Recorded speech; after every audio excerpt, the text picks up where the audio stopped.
دیکھیں، ہم سب کو نا وراثت میں بہت سی مذہبی روایات ملتی ہیں۔ جی بالکل۔ کچھ پر ہم دل سے عمل کرتے ہیں، کچھ پر ہمارے ذہن میں سوال اٹھتے ہیں، لیکن سب سے بڑا سوال یہ ہے کہ پتہ کیسے چلے کہ کون سی بات واقعی دین کا حصہ ہے؟ جی، اور کون سی صرف کلچر یا تاریخ کا حصہ ہے۔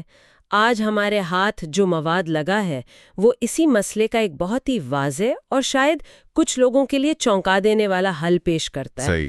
یہ ہمیں ایک ایسا پیمانہ دیتا ہے جسے ہم روایات کے انبار میں سے اصل بات کو الگ کر سکیں۔ بالکل، اور اس ساری بحث کی چابی آپ کہہ لیں حلال اور حرام کے تصور میں چھپی ہے۔ اچھا۔ یعنی کن چیزوں کی اجازت ہے اور کن چیزوں کی نہیں۔ ہم اکثر ان الفاظ کو بہت آسانی سے استعمال کر لیتے ہیں، لیکن ان کا اصل مطلب کیا ہے؟ اور یہ فیصلہ کرنے کا اختیار ہے کس کے پاس؟ بالکل، سب سے بڑھ کر یہی سوال۔ اگر ہم صرف اس ایک نقطے کو سمجھ لیں تو ہمارے سامنے موجود مواد کے مطابق دین کو سمجھنے کا پورا زاویہ ہی بدل سکتا ہے۔ اچھا، تو سب سے پہلی بات جو مجھے ان ذرائع میں بہت دلچسپ لگی وہ یہ ہے کہ ہم سب لفظ حرام کو ایک ہی معنی میں لیتے ہیں۔ جی، یعنی وہ چیز جسے اللہ نے ہمیشہ کے لیے منع کر دیا۔ بالکل، لیکن یہ تصویر کا صرف آدھا حصہ ہے۔ اصل میں اس لفظ کی دو بالکل مختلف قسمیں ہیں، اور ان کا فرق سمجھنا بہت ضروری ہے۔ جی، یہ واقعی پوری بحث کی بنیاد ہے۔ ایک حرام تو وہی ہے جسے ہم سب جانتے ہیں، یعنی اللہ کا ایک ابدی اور دائمی حکم، جیسے کچھ رشتے یا کچھ جانوروں کے گوشت کی ممانعت۔ درست، اس میں قیامت تک کوئی تبدیلی نہیں ہو سکتی، یہ اللہ کا قانون ہے۔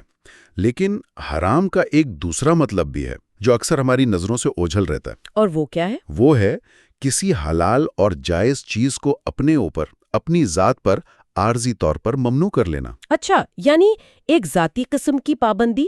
اس کی کوئی عام فہم مثال ہے ہمارے پاس؟ اس کی سب سے بہترین اور سامنے کی مثال حج یا عمرے کے دوران احرام کی حالت ہے۔ اوہ، صحیح۔ جب کوئی شخص احرام باندھ لیتا ہے نا، جی، تو اس پر بہت سی ایسی چیزیں وقتی طور پر حرام ہو جاتی ہیں جو عام زندگی میں بالکل جائز اور حلال ہیں۔ جیسے خوشبو لگانا یا بال کاٹنا۔ بالکل، یہ اللہ کی طرف سے کوئی ابدی ممانعت نہیں ہے، بلکہ یہ ایک شخص کا اپنی ذات پر ایک خاص مدت کے لیے لگایا گیا ایک انضباط ہے۔ بالکل، اور یہ احرام والی مثال تو بہت زبردست ہے۔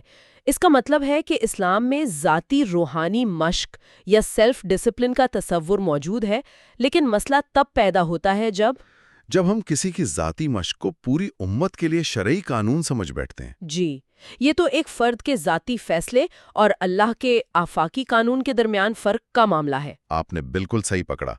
لاکھوں لوگ ہر سال احرام باندھتے ہیں، لیکن ہم اس عمل میں چھپے اس لفظی فرق پر غور نہیں کرتے۔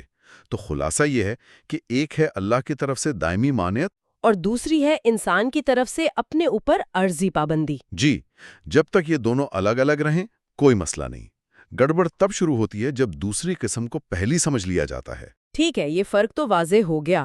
اب اس سے جڑا اگلا منطقی سوال یہ پیدا ہوتا ہے کہ اگر ایک دائمی اور ابدی حرام موجود ہے تو یہ فیصلہ کرنے کا حتمی اختیار کس کے پاس ہے؟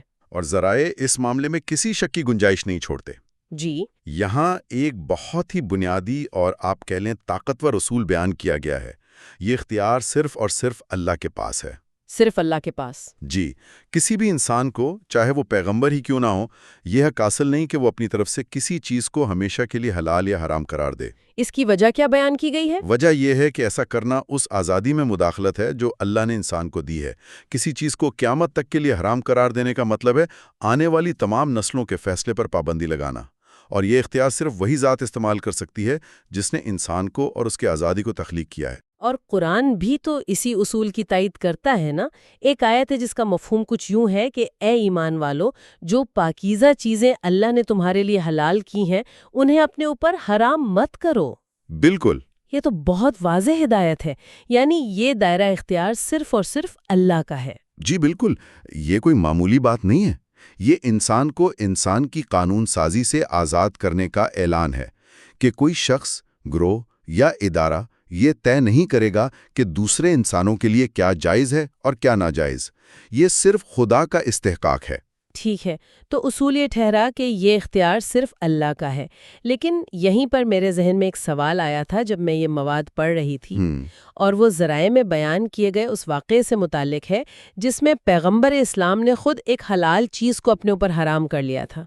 بس ظاہر تو یہ اس اصول کے خلاف نظر آتا ہے، وہ اس فریم ورک میں کیسے فٹ ہوتا ہے؟ یہ اس بحث کا سب سے نازک اور اہم ترین حصہ ہے، اور اس کا جواب اس واقعے کے سیاق و سباق میں ہے۔ دیکھیں، ایک عام انسان اپنی پسند یا ناپسند کی بنیاد پر کسی بھی حلال چیز سے پرہیز کر سکتا ہے۔ صحیح؟ مثال کے طور پر، اگر مجھے کریلے پسند نہیں تو میں زندگی بھر نہ کھاؤں۔ یہ میرا ذاتی فیصلہ ہے، اور اس سے دین پر کوئی اثر نہیں پڑتا۔ لیکن جب ایک پیغمبر، اللہ کا رسول ایسا کرتا ہے تو معاملہ یکسر مختلف ہو جاتا ہے۔ مختلف کیسے ہو جاتا ہے؟ ان کا بھی تو ذاتی اختیار ہونا چاہیے۔ بالکل ہونا چاہیے، اور تھا، لیکن ان کے عمل کے اثرات بہت دور رس ہوتے ہیں۔ اچھا۔ پیروکاروں کے لیے یہ خطرہ پیدا ہو جاتا ہے کہ وہ پیغمبر کے ذاتی عمل کو دین کا حصہ سمجھ لیں۔ وہ یہ سوچ سکتے ہیں کہ چونکہ پیغمبر نے اس چیز سے پرہیز کیا، اس لیے شاید یہ اللہ کے نزدیک بھی ناپسندیدہ ہے، اور ہمیں بھی اس سے بچنا چاہیے۔ اچھا، یعنی ایک چھوٹی سی غلط فہمی جو وقت کے ساتھ ایک پختہ عقیدہ بن سکتی ہے۔ بالکل۔ تو قرآن میں اللہ کی طرف سے جو تنبیہ کی گئی کہ آپ وہ چیز کیوں حرام کرتے ہیں جو اللہ نے آپ کے لیے حلال کی ہے، اس کا مقصد پیغمبر کے ذاتی عمل پر تنقید کرنا نہیں تھا؟ نہیں، بالکل نہیں۔ اس کا مقصد اس غلط فہمی کے دروازے کو ہمیشہ کے لیے بند کرنا تھا۔ یہ پیغام پیغمبر کے لیے اتنا نہیں تھا جتنا ان کے بعد آنے والی امت کے لیے تھا۔ امت کے لیے؟ جی، اللہ یہ واضح کر رہا تھا کہ پیغمبر کا ذاتی فعل ان کی حیثیت کی وجہ سے دین کا حصہ بننے کی صلاحیت رکھتا ہے، اور اس دروازے کو بند کرنا ضروری ہے تاکہ دین میں کوئی ایسی چیز شامل نہ ہو جائے جو اللہ کی طرف سے نہیں ہے۔ واہ، یہ تو کمال کی بصیرت ہے۔ یعنی اللہ صرف یہ نہیں دیکھ رہا کہ پیغمبر اس وقت کیا کر رہے ہیں، بلکہ یہ بھی دیکھ رہا ہے کہ 1000 سال بعد لوگ اس عمل کو کیسے سمجھیں گے۔ یہ تو ایک طرح سے مستقبل کی غلط فہمیوں کو پہلے سے ہی ٹھیک کرنا ہوا، یعنی فیوچر پروفنگ دی ریلیجن۔ بالکل یہی نکتہ ہے۔ اللہ نہیں چاہتا تھا کہ دین پیغمبر کی ذاتی پسند اور ناپسند سے متاثر ہو۔ پیغمبر کا ہر وہ عمل جو دین کی تشریح کرتا ہے وہ امت کے لیے قانون ہے، لیکن ان کا ذاتی عمل ان کی بشریت کا حصہ ہے۔ اس تنبیہ نے ان دونوں کے درمیان ایک لکیر کھینچ دی تاکہ دین خالص رہے۔ اور یہ صرف کوئی نظریاتی خطرہ نہیں تھا، تاریخ میں اس کی حقیقی مثال بھی موجود ہے نا؟ جی، جس سے اس تنبیہ کی اہمیت اور بھی بڑھ جاتی ہے۔ جی، اور یہ مثال اس بحث کو اور بھی ٹھوس بنا دیتی ہے۔ حضرت یعقوب علیہ السلام نے شاید کسی طبی وجہ سے یا ذاتی ناپسندیدگی کی بنا پر اونٹ کے گوشت سے پرہیز کیا۔ یہ ان کا خالصتاً ذاتی فیصلہ تھا۔ لیکن پھر کیا ہوا؟ وقت گزرنے کے ساتھ ان کے پیروکاروں نے اسے ایک مذہبی حکم سمجھ لیا اور یہودیوں کے لیے اونٹ کا گوشت حرام قرار پایا۔ یہ تو کمال کی مثال ہے، یعنی ایک شخص کا ذاتی پرہیز جو شاید صحت کی وجہ سے تھا، نسلوں کے سفر میں ایک مقدس قانون بن گیا۔ جی، یہ تو ایک طرح سے مذہبی چائنیز وسپرز جیسا معاملہ لگ رہا ہے، جہاں بات شروع کچھ ہوتی ہے اور صدیوں بعد کچھ اور بن جاتی ہے۔ اب سمجھ آیا کہ قرآن اس معاملے میں اتنا محتاط کیوں ہے۔ جی ہاں، اور پھر صدیوں بعد قرآن نے آ کر اس غلط فہمی کو دور کیا اور واضح کیا کہ یہ اللہ کا حکم نہیں تھا بلکہ حضرت یعقوب کا اپنا ذاتی پرہیز تھا۔ اس سے معلوم ہوتا ہے کہ پیغمبر اسلام کو جس خطرے سے خبردار کیا گیا تھا وہ کتنا حقیقی اور سنگین تھا۔ بالکل، ایک ذاتی عمل بہت آسانی سے ایک مذہبی عقیدے میں تبدیل ہو سکتا ہے اور پھر اس کی اصلاح بہت مشکل ہو جاتی ہے۔ تو ان تمام باتوں کو جوڑ کر دیکھتے ہیں، ہمارے پاس حرام کی دو قسمیں ہیں۔ حلال و حرام کا اختیار صرف اللہ کے پاس ہے، پیغمبر کے ذاتی عمل اور دینی حکم میں فرق ہے، اور حضرت یعقوب کی تاریخی مثال بھی ہے۔ اس سب کا نچوڑ کیا ہے؟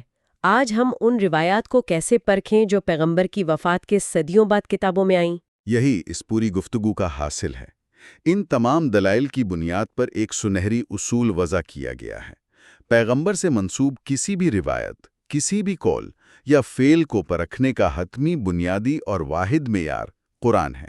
واحد معیار؟ جی، اگر کوئی بھی روایت، چاہے اس کی سند یعنی راویوں کی زنجیر کتنی ہی صحیح یا مضبوط کیوں نہ مانی جاتی ہو، قرآن کے بنیادی اصولوں سے ٹکراتی ہے تو اسے رد کر دیا جائے گا۔ ایک منٹ، یہاں میں تھوڑا ڈیولز ایڈوکیٹ بننا چاہوں گی۔ ضرور۔ روایتی طور پر تو ہمیں یہی سکھایا جاتا ہے کہ سنت کے بغیر قرآن کو سمجھا ہی نہیں جا سکتا، تو یہ نظریہ کہ روایت کو قرآن کی کسوٹی پر پرکھا جائے، کیا یہ ایک طرح سے سنت کی اہمیت کو کم نہیں کر دیتا؟ یہ ایک بہت اہم اور جائز سوال ہے۔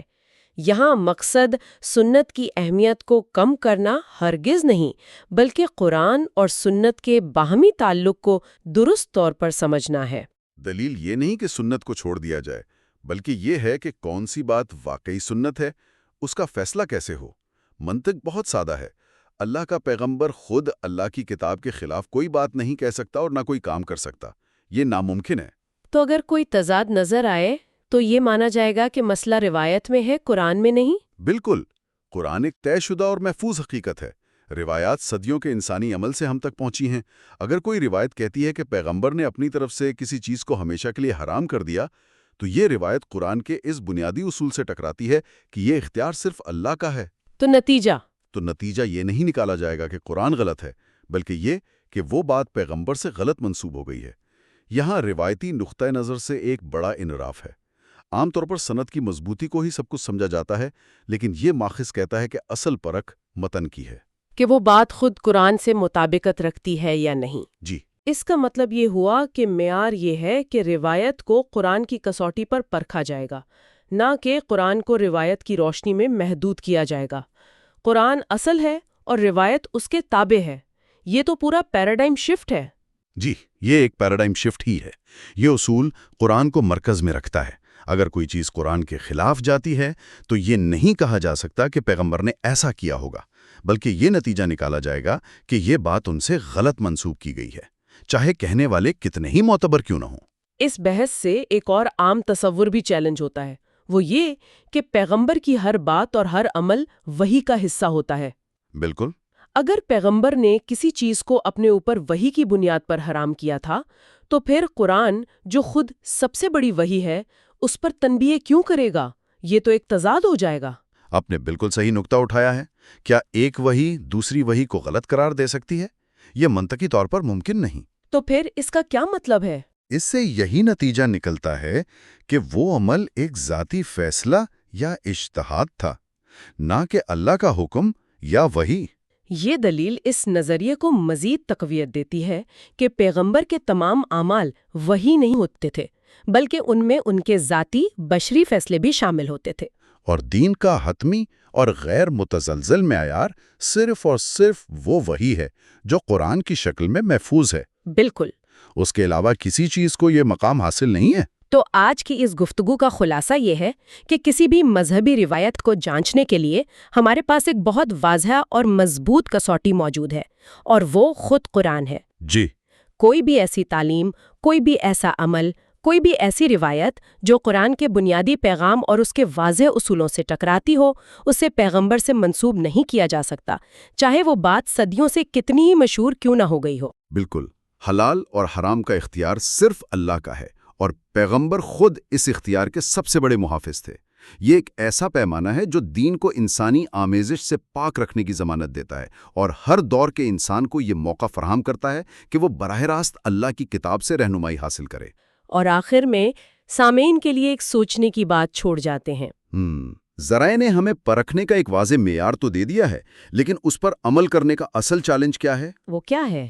جب کوئی طویل عرصے سے چلی آ رہی روایت یا کوئی ثقافتی عمل جو نسل در نسل سفر کرتا ہوا لوگوں کی مذہبی شناخت کا حصہ بن چکا ہو، اس قرآنی معیار سے ٹکرائے تو کیا ہوگا؟